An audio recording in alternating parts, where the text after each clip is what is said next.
Alkitab kita di dalam Ibrani pasalnya yang ke-10 ayatnya yang ke-38 dan 39. HP yang di mode pesawat. Ya, HP kalau di mode pesawat nggak ada yang lihat-lihat WA. Ya, saya memberikan judul orang benar hidup oleh iman. Saudara, ya, khotbah saya ini akan saya sampaikan selama 3 minggu. Ya. Nyicil ya, saudara. Orang benar hidup oleh iman. Ibrani 10 ayat 38 dan 39. Saudara 38, saya 39 ya. Sudah siap? Dapat? Yuk, 2, 3. Tetapi orang yang benar akan hidup oleh iman. Stop. Kayaknya belum semua. Ikut baca, Ini yang keras ya. Remaja-remaja suaranya juga yang lantang. 2, 3. Tetapi orang yang benar akan hidup oleh iman. Dan apabila ia mengundurkan diri, maka aku tidak berkenan kepadanya. Tetapi kita bukanlah orang-orang yang mengundurkan diri dan binasa, tetapi orang-orang yang percaya dan beroleh hidup. Amin. Ya. Orang benar dikatakan hidup oleh iman. Saudara dan saya adalah orang benar di hadapan Tuhan. Lewat pengorbanan Tuhan kita Yesus Kristus, saudara dan saya dibenarkan. Nah, untuk bisa menjadi benar-benar menjadi benar. Nah, kita kan masih banyak hal yang salah ya yang kita lakukan. Untuk bisa menjadi benar-benar menjadi benar, maka kita harus hidup oleh iman. Nah, kita akan belajar, saudara, pada kesempatan ini bagaimana agar kita menjadi orang yang benar-benar menjadi benar, maka kita harus hidup oleh iman. Hidup oleh iman. Mungkin saudara begini, selama ini kalau aku masih di gereja ya berarti aku hidup oleh iman. Nah, kita akan belajar ya poin-poinnya, saudara. Buku yang sudah catat ya, saudara. Bagaimana agar kita bisa hidup oleh iman supaya kita menjadi orang yang dibenarkan untuk benar-benar menjadi benar ya. Yang pertama, mendengar firman Tuhan. Untuk bisa menjadi orang yang hidup oleh iman, saudara dan saya harus mendengar firman Tuhan. Ya, saudara, kita akan lihat Markus pasal 10. Injil Markus pasal yang ke-10 ayat 47 dan 48.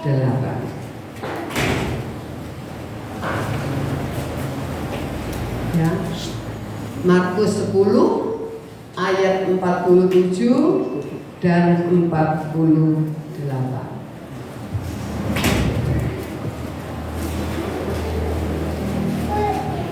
Dapat ya? Yuk baca. 2, 3. Ketika Mulailah ia berseru, Yesus anak Daud, kasihanilah aku. Banyak orang membawa supaya ia diam. Namun semakin keras ia berseru, anak Daud, kasihanilah aku. Nah, saudara, kita melihat Bartimius, ini cerita tentang Bartimius ketika dia mendengar, dikatakannya, ketika didengarnya bahwa itu yang mau lewat adalah Yesus orang Nazaret, maka dikatakan mulailah ia berseru. Saudara, sama tanya, waktu dia duduk mendengar suara rombongan itu lewat, dia tahu nggak mana yang Yesus? Hah? Kenapa? Buta, tidak tahu dia. Tetapi dia mendengar Ya, kisah bahwa Yesus orang Nazaret itu melakukan begitu banyak mujizat. Apa yang dia dengar itu menimbulkan percaya di dalam hatinya, saudara. Ya, ketika rombongan Tuhan Yesus datang, saudara, dia nggak melihat mujizat secara langsung, dia hanya mendengar bahwa Yesus melakukan mujizat. Dia tidak melihat, hanya mendengar apa yang Yesus lakukan. Itu yang membuat dia percaya. Ya, saudara, itu yang membuat dia percaya bahwa Yesus pasti juga akan bisa menyembuhkan saya. Pasti bisa sembuhkan saya. Saudara, kita melihat ketika dia rombongan itu lewat, dia teriak. Dia tidak tahu yang mana Yesus. Dia tidak lihat yang mana. Karena dia tidak pegang, saudara. Dia hanya teriak, Yesus, katakan, anak Daud, kasihani aku. Mungkin ini ditulis sekali, pasti teriaknya enggak sekali ditulis saya, ya, saudara. Karena Tuhan Yesus kan tidak langsung jawab, ya, enggak, ya, karena tidak ada jawaban. Dia teriak lagi pasti, teriak, Yesus, anak Daud, kasihani aku. Nah, rombongan yang mendengar itu termasuk murid-murid, berisik amat ini orang, gitu kan ya. Berisik, dia tambah semakin Tuhan Yesus tidak dengar jawabannya, dia semakin teriak, semakin keras. Saya mau tanya, kalau saudara ngomong sama orang tidak dengar, saudara punya suara tambah keras atau tambah pelan? Tambah keras. Saya percaya Bartimius dia teriak tambah keras. Orang yang dengar jengkel rupanya. Dikatakan apa? Suruh diam. Diam kamu, teriak aja sih, diam, gitu ya. Tapi firman Allah katakan apa? Ketika dia disuruh diam, semakin kencang dia berteriak, betul? Semakin kencang dia berteriak, semakin kuat dia berteriak, saudara. Nah, jadi kita melihat, saudara, bahwa mendengar itu sangat penting. Dia mendengar tapi tidak melihat, itu yang menimbulkan percayanya dengan apa yang dia dengar, saudara ya. Nah, sekarang kita lihat Lukas pasal 9 ayat 35. Lukas 9 ayat 35.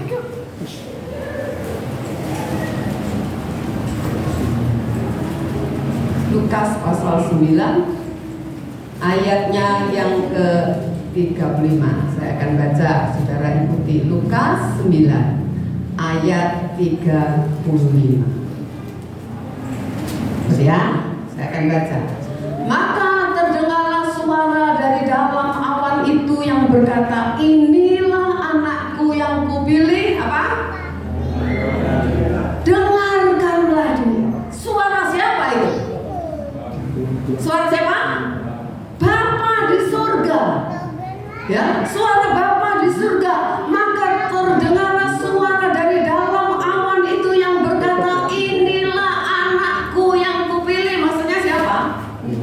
Tuhan Yesus. Dengarkanlah dia. Saudara disuruh apa?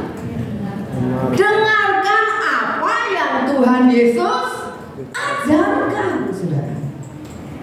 Itu perintah dari Bapa. Dengarkan apa yang Tuhan Yesus ajarkan. Jadi saudara dan saya yang ada di dalam ruangan ini, saudara harus belajar mendengarkan apa yang Tuhan Yesus ajarkan. Sekarang baca Roma pasal 10 ayatnya yang ke-17. Roma 10 ayat 17.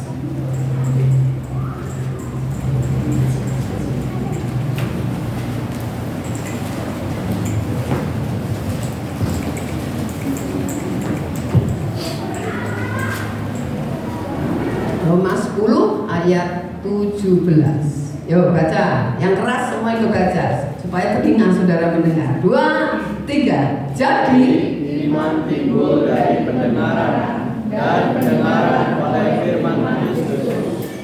Iman timbul dari apa? Pendengaran. Itu sebabnya Bapa di surga berkata, dengarkan anakku yang kupilih ini, dengarkan. Mendengar itu pakai telinga, tidak pakai mulut kan, pakai telinga. Telinga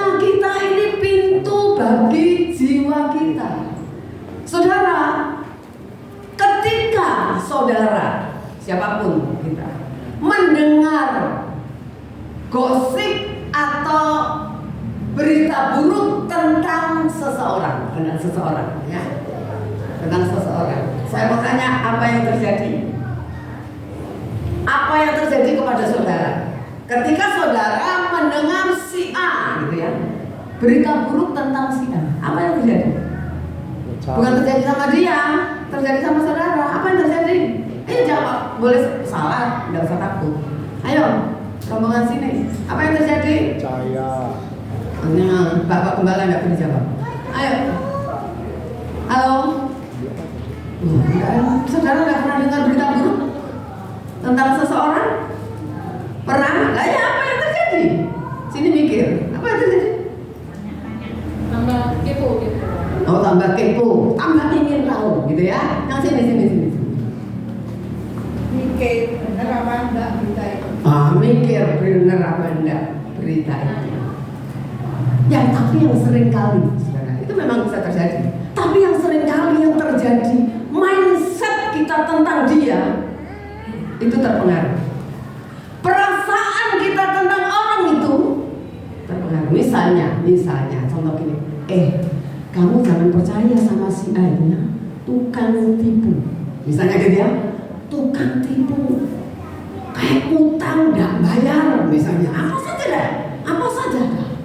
Ya, pokoknya nggak bagus orang itu.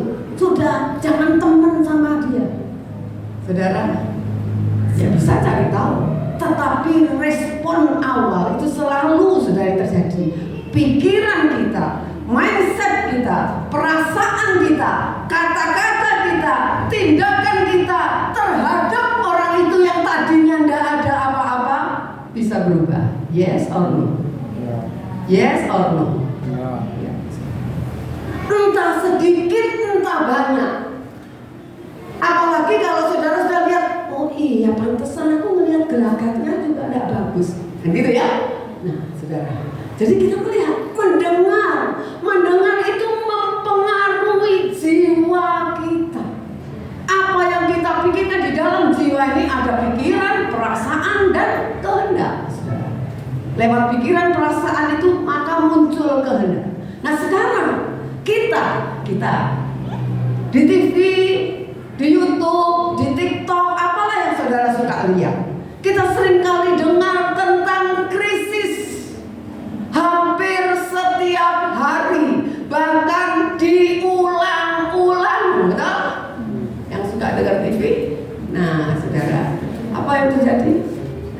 Percaya. Perasaan takut akan masa depan, perasaan khawatir akan apa yang terjadi.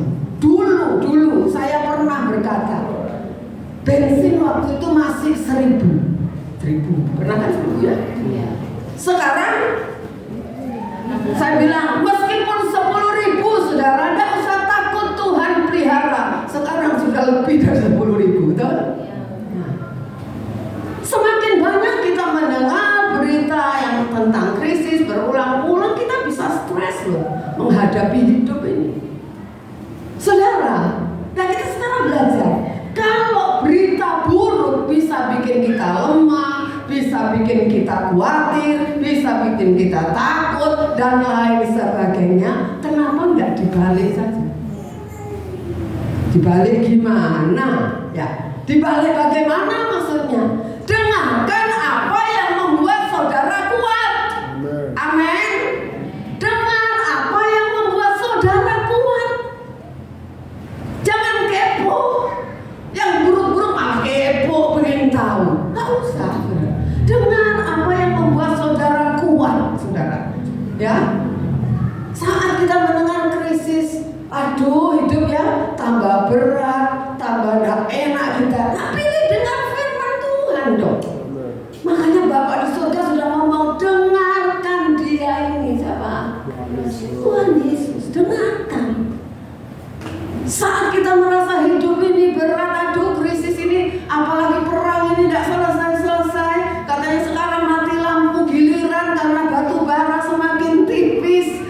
Waduh, kalau listrik mati pun seperti zaman dulu, ya tidak apa-apa, zaman dulu aja tidak ada lampu, saudara, tidak betul nggak? Iya. Nah, karena semua ini kan kebiasaan. Waduh, kalau sekarang HP mati kita sudah bingung. HP ketinggalan, dulu udah ada HP, udah ada apa yang ketinggalan, betul? Nah, saudara, kita melihat ini. Ayo kita belajar. Dengar apa yang kuat membuat kita kuat. Krisis terjadi, ini terjadi, apapun terjadi, kita berkata firman Tuhan Filipi 4 ayat 13, perkara segala perkara dapat kutanggung oleh sebab apa? Dia yang memberi kekuatan kepadaku. Amin. Ya kan enak gitu. Kalau saudara mendengar firman, maka kita akan menjadi kuat, saudara ya. Kita akan menjadi kuat, saudara. Sebab begini loh, ya saya tulis kayaknya. Krisis pasti, amin nggak? Patut bilang amin. Krisis pasti terjadi, amin. Amin. Tetapi tetaplah dengar apa kata firman Tuhan. Dikatakan orang benar hidup oleh iman. Kalau saudara mau jadi orang benar, hiduplah oleh iman. Hiduplah oleh kebenaran firman Tuhan. Lah masalahnya banyak orang lebih senang, penasaran, katamu tadi, dengar berita-berita yang buruk. Kalau sudah dengar bingung sendiri, piye terusin kok gitu ya. Gimana nanti ya, anak kita masih kecil-kecil, sekarang aja semua mahal. Gimana nanti sudah agak besar, tambah mau kuliah dan lain sebagainya. Gak usah dipikirin. Makanya firman Tuhan bilang apa? Kesusahan apa? Sehari cukup berapa? Sehari. Udah pikirin sekarang ini bisa makan. Terima kasih Tuhan, saya masih bisa makan. Banyak orang nggak bisa makan. Amin. Ya besok makan lagi ternyata. Ya ternyata tiap hari masih bisa makan, masih bisa kasih uang jajan meskipun sedikit, masih bisa, saudara. Jadi ayo kita belajar, saudara, baca firman. Ada banyak hamba Tuhan berkata lebih bagus katanya bersuara kalau baca firman. Kenapa bersuara? Supaya telinga kita dengar. Sebab dikatakan tadi dari pendengaran iman itu akan timbul, saudara. Ya, dengar suara, baca dengan bersuara. Saudara, kalau saudara baca firman Tuhan, saudara mendengar firman Tuhan, ini masih logos. Ini masih jadi pengetahuan saudara apa yang saya sampaikan. Tetapi kita percaya ketika satu kali saudara punya masalah, saudara butuh suara Tuhan, firman logos itu akan berubah menjadi rema bagi hidup saudara. Amin. Masing-masing kita berbeda, remanya berbeda karena persoalan kita masing-masing berbeda, saudara. Kita akan masih dapat rema sesuai dengan masalah yang kita alami. Nah sekarang kedua, orang benar hidup oleh iman. Hidup oleh iman selain kita harus banyak mendengar firman, maka yang kedua mempercayai firman Tuhan yang kita dengar. Yo baca, buka Matius pasal 8 ayatnya yang ke-10 dan ayatnya yang ke-13. Ya, yang 10 sini ya, yang 10 sini. Baca yang keras, semua segini banyaknya. Ya, ini yang 13. Semua ikut baca. Ayat 10 yang sini. Sudah dapat? Yuk, Matius 8 ayat 10. 2, 3.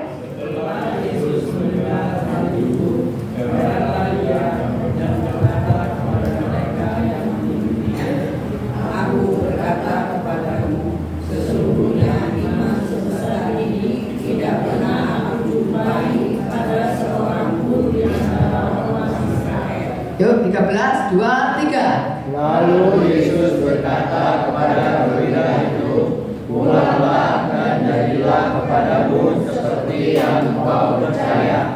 Maka pada saat itu juga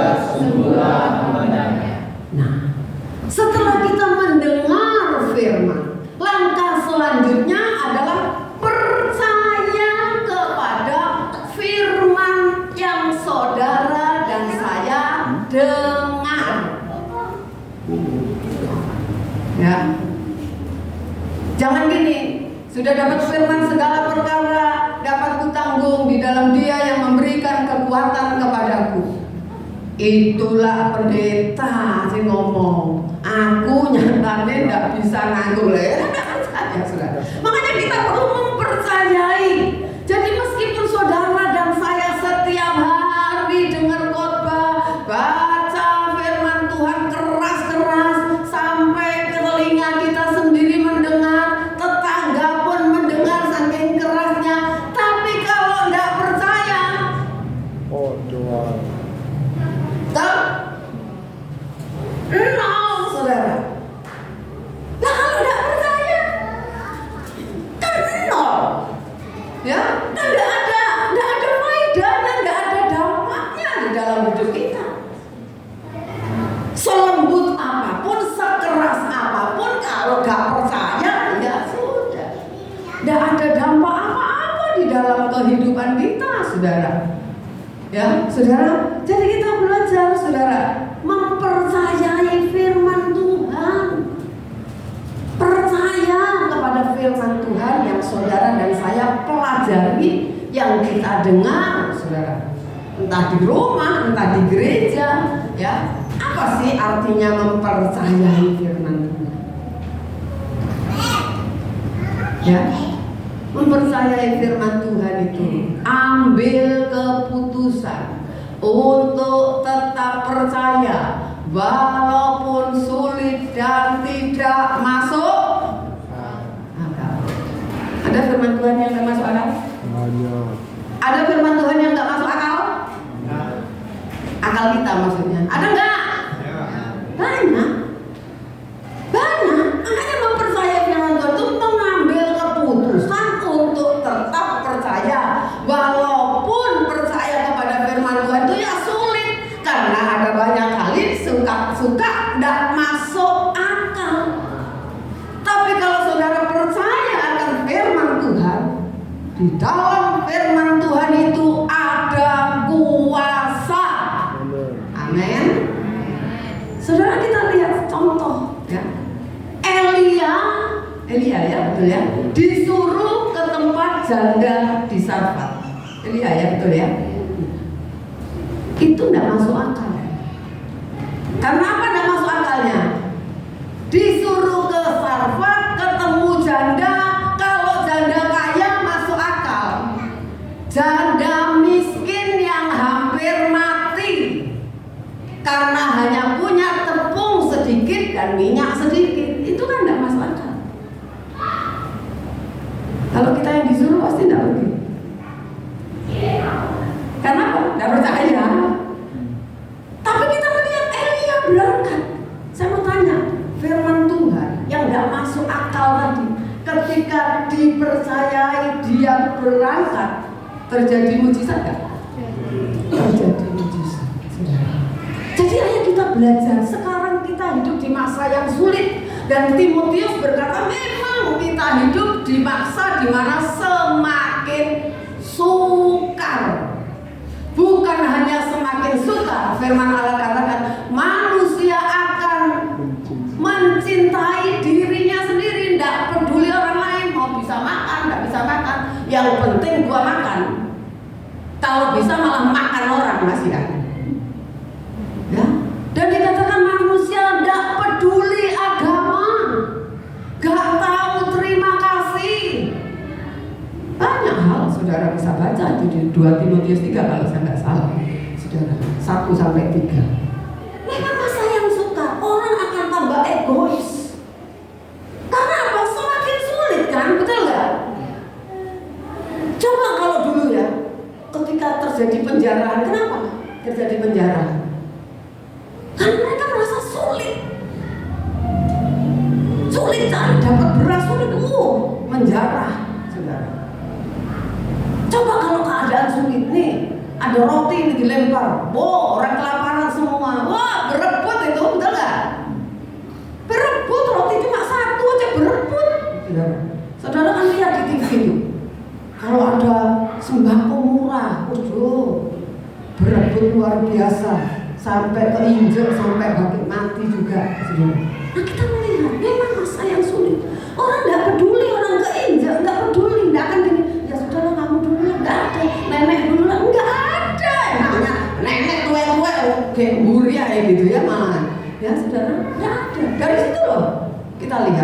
keegoisan orang itu. Ya, saudara. Nah, jadi kita melihat, ayo kita mempercayai firman yang kita dengar. Sebab apa? Tidak mempercayai firman itu sama dengan tidak percaya Tuhan. Setuju nggak? Halo? Setuju apa enggak? Kenapa kalau tidak mempercayai firman itu sama dengan tidak mempercayai Tuhan? Why? Kenapa Ria? Nah, karena firman itu perkataannya Tuhan. Perkataannya Tuhan sendiri. Firman namanya aja firman Tuhan, sabda Tuhan, perkataan Tuhan. Lah kalau tidak percaya omongan, ini kan kita tidak percaya orangnya, betul nggak? Iya. Kalau saudara misalnya, ya, entah relasi kerja atau teman sekolah, saudara kalau tidak percaya omongannya bisa percaya orangnya? Enggak, itu sudah satu paket gitu. Gak percaya omongannya pasti gak percaya sama orangnya. Gak mungkin gini, aku gak percaya omonganmu, tapi aku percaya sama kamu. Gak mungkin, gak mungkin saudara.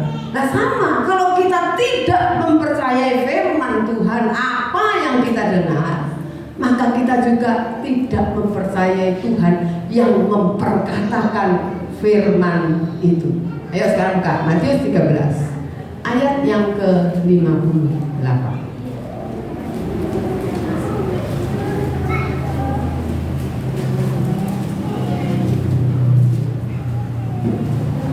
Matius 13 ayat 58.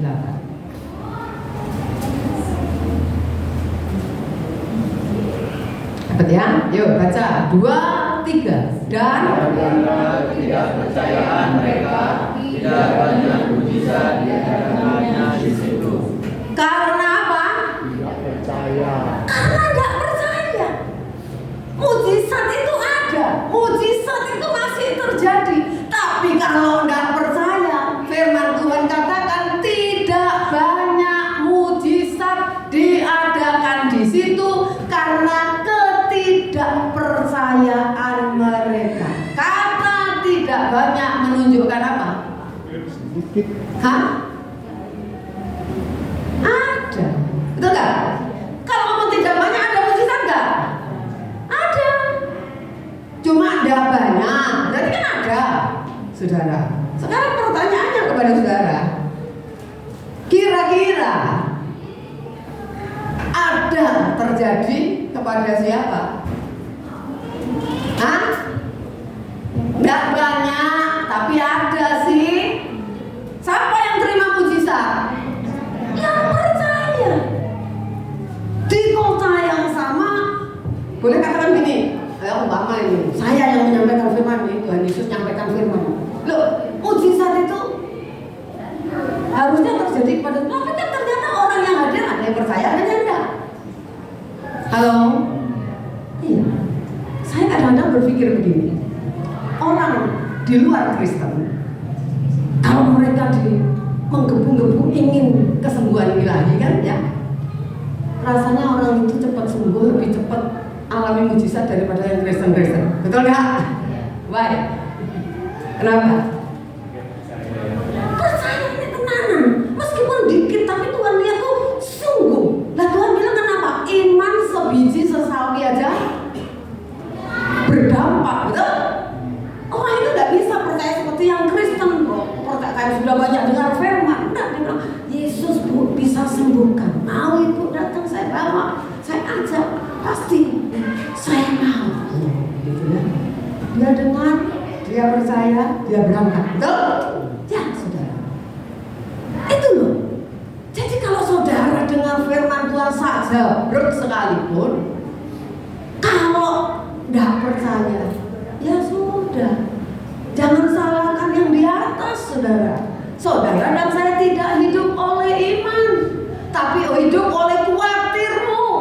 Semakin khawatir, semakin saudara menggebu-gebu cari uang. Bukan tidak boleh cari uang, tapi jangan karena khawatirmu itu yang membuat engkau menggebu cari uang. Ya, saudara. Jadi kita belajar. Ya coba kita bandingkan Matius 8 ayat 10 dan 13. Matius pasal 8 Saya akan bacakan aja, saudara ikuti. Matius pasal 8 ayat 10.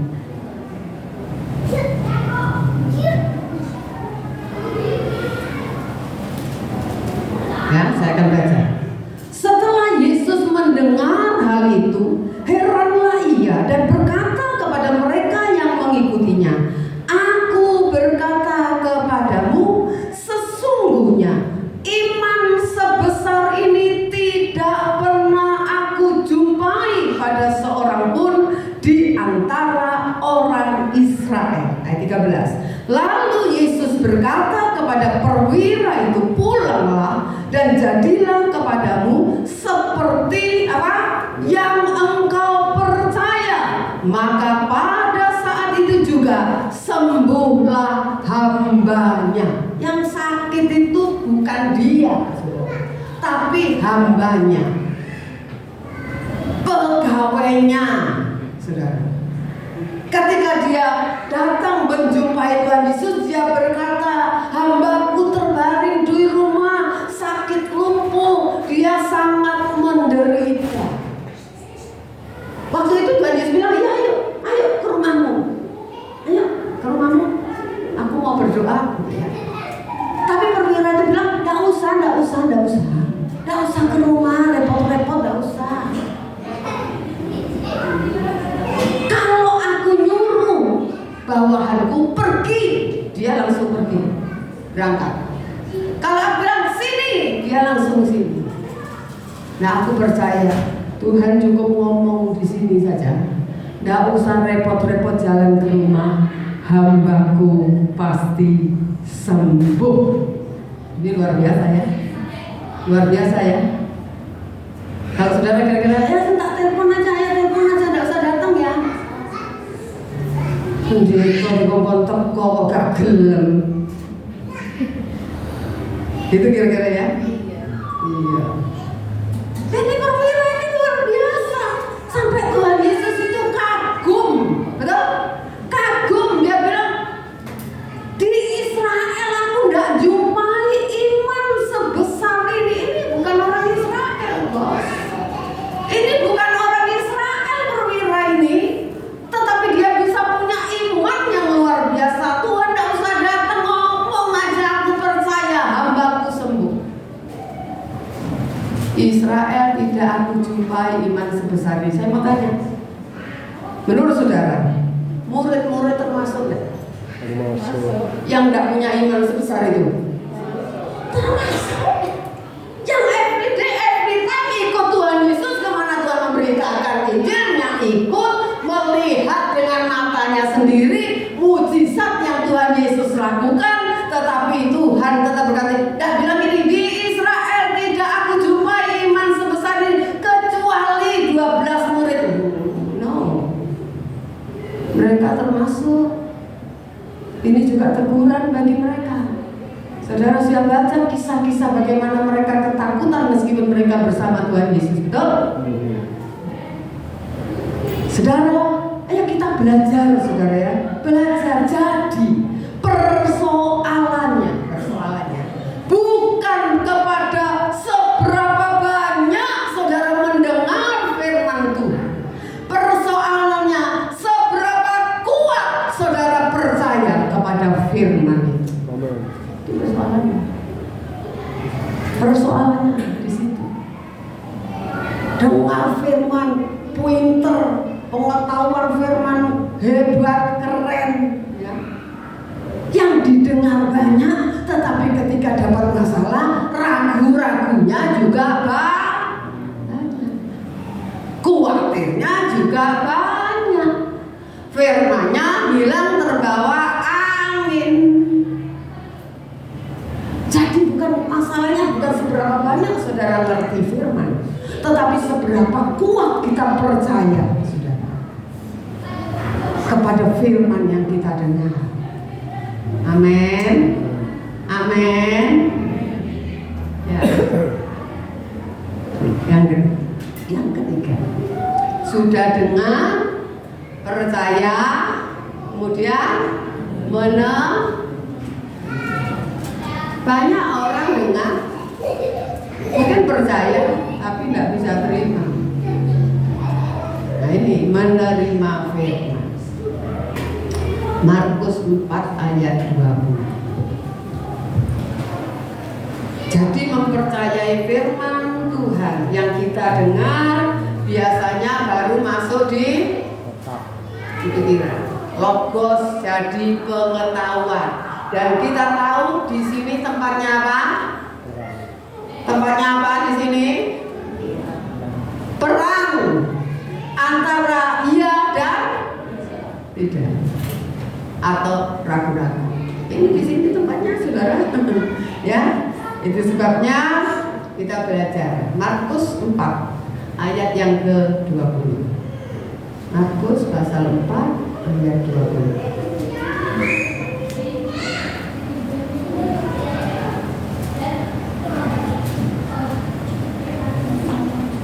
Demikian firman Tuhan. Dan akhirnya yang ditaburkan di tanah yang baik ialah orang yang mendengar dan menyambut firman itu lalu berbuah. Menerima firman itu dikatakan mendengar, menyambut. Ya, mendengar, menyambut. Firman Tuhan enak atau enggak enak? Kalau itu harus ditaati, ya harus bukan cuma didengar tapi diterima, disambut. Baru saudara dan saya bisa berbuah. Ya, bisa berbuah saudara. Jadi kita belajar benar-benar menerima firman. Kenapa sih kita harus terima firman? Karena firman itu sangat mempengaruhi apa yang kita dengar, mempengaruhi mindset kita. Itu bisa merubah cara kita berpikir, cara kita merasakan, cara kita berkata, cara kita bertindak, saudara. Ya, firman Tuhan itu diterima, maka hidup kita akan berbuah. Kenapa orang Kristen tidak berbuah? Ya tidak mau terima firman, cuma mau dengar. Ya percaya di otaknya saja, tapi menerima tidak mau. Tidak. Ya. Coba baca lagi Lukas 8 ayat 15. Lukas pasal 8 ayat 15. Saya akan khotbah ini 3 minggu. Poin-poinnya. Jadi masih banyak. Supaya lengkap. Lukas 8 ayat yang ke-15. Bersama dengan tadi ya. Yang jatuh di tanah yang baik itu ialah orang yang setelah mendengar firman itu menyimpannya dalam hati yang baik dan mengeluarkan buah dalam ketekunan. Firman itu rupanya cuma bisa disimpan, cuma bisa tersimpan kalau hati kita baik. Kalau hati tidak baik, firman itu tidak bisa numbuh. Kalau dikatakan simpan di hati, ia akan mengeluarkan buah. Ya, akan mengeluarkan buah, saudara. Menyimpan dalam hati yang baik, jadi tidak curiga, tidak negatif thinking. Misalnya saya khotbah soal apa ya, memberi misalnya, berilah maka kamu akan diberi. Langsung yang terima celung, paling duit mana lah itu kan sumbangan. Oh paling ini kok ada sumbangan mana, itu sudah. Saya mau tanya, firmannya bisa nancep di hati? Tidak bisa. Padahal belum tentu gitu kan? Halo, belum tentu itu isinya. Mungkin ayat emasnya itu, tapi isi selanjutnya bukan soal korban, mungkin memberi kepada orang, menolong orang, tenaga bisa, menghibur orang, tapi terang begitu baca ayat emas langsung pemane yo wis krisis, no ay apa boleh, nggak ada yang lain ya. Itu yang saya coba contoh yang gampang maksudnya ya. Jadi menerima itu bukan pasrah, saudara, bukan pasrah ya wes. Terima firman dah, katanya suruh terima, bukan gitu. Orang pasrah itu gini misalnya, ya mau bilang apa, memang nasib ya. Kakek saya miskin, orang tua miskin, saya pasti juga tulang miskin. Itu pasrah, pasrah pada nasib. Enggak begitu. Kita harus berserah, bukan pasrah tapi berserah. Ya saudara, kalau berserah itu bukan yang kali fakta, bukan yang kali fakta. Mungkin sudah berkata, ya kakekku miskin, bapakku miskin, sekarang aku miskin, tapi aku punya Tuhan yang kaya. Amin. Itu. Dan yang kali fakta kan? Dulu saya pernah dikasih tahu, ya maaf ya El, dulu pinjemnya namanya Tante, kalau sakit suruh bilang sembuh kan bohong Tante. Oh ya, sekarang mesti belajar gini, Tuhan kepalaku pusing. Kan gak pusingnya tetap diomongin, kepalaku pusing, tapi aku percaya dalam nama Tuhan Yesus aku pasti sembuh. Amin. Endingnya harus di depan mungkin min, endingnya harus positif saudara. Ya, positif. Jadi kita mau belajar saudara, ya. Ayat yang terakhir kayaknya. Ayo, Yohanes 12 ayat 48. Yohanes 12 ayat 48. Baca sama-sama. Ayat 48. Semua ikut baca. Ini ayat yang terakhir. Ya. Sudah siap? Yang keras bacanya, telinga kita harus dengar, tetangganya kalau bisa dengar. Dapat? Yuk, 2, 3. Dan tidak menerima perkataanku, dia sudah hakimnya, yaitu firman yang telah kukatakan, itulah yang akan menjadi hakimnya pada akhir zaman. Barang siapa menolak aku, itu pribadi ya, pribadi Tuhan Yesus. Dan apa? Menolak, tidak menerima perkataanku. Kan tadi kita suruh terima, jangan tidak menerima. Dikatakan menolak aku, tidak terima perkataanku, itu sama, same saudara. Iya, orang yang menolak aku, orang yang tidak menerima perkataanku, iya sudah ada hakimnya. Apa hakimnya? Firman yang aku katakan kepadanya, firman yang dia tolak itu yang akan menghakimi dia pada akhir zaman. Misalnya, contohnya gini, akhir zaman kita menghadap Tuhan, kita bilang, gak pernah di gereja saya diajarin itu Tuhan. Aku gak pernah dengar firman itu. Firman akan jadi hakimnya. Saudara akan diputerin. Khotbah yang saudara sangka itu tuh, telingamu kemana? Saudara, jadi kalau kita menolak, tidak menerima perkataan Tuhan, firman itu bukan saya, firman itu yang akan menghakimi kita. Tidak bisa bohong, tidak bisa mengelak kita. Karena kita tahu kemanapun saudara saya pergi, CCTV-nya Tuhan itu ikut. Siapa CCTV-nya? Siapa CCTV-nya? Roh Kudus. Kemanapun saudara pergi dia ikut. Tidak bisa kita bilang aku nggak tahu, aku nggak pernah dengar. Makanya jangan kita bisa jatuh, saya katakan. Kita bisa kesandung, kita masih bisa tidak taat, masih bisa. Tapi dikatakan 7 kali orang benar, orang itu akan bangkit kembali. Bukan sengaja jatuh. Saudara, ada yang sengaja kesandung, namanya tersandung, itu tidak sengaja. Terjatuh tidak sengaja. Ya. Tuhan mau saudara bangkit kembali. terima firman dengan hati yang baik, supaya berbuah. Hidup kita berubah, jangan dari tahun ke tahun Kristen gitu terus. Tidak ada perubahan. Jangan lagi tambah menurun gini, payah kita. Dulu semangat, sekarang mimbling. Ayo kalau sekarang mimbling semangat dong. Menjelang kedatangan Tuhan harus lebih semangat. Amin. Ya nanti ada saatnya saudara tidak bisa lagi dengar firman, kata firman. Orang akan beredar ke sana kemari untuk mendengar firman. Mumpung telinga kita masih bisa dengar, mumpung saudara masih sehat, masih bisa melangkah kakinya ke gereja, ayo saudara.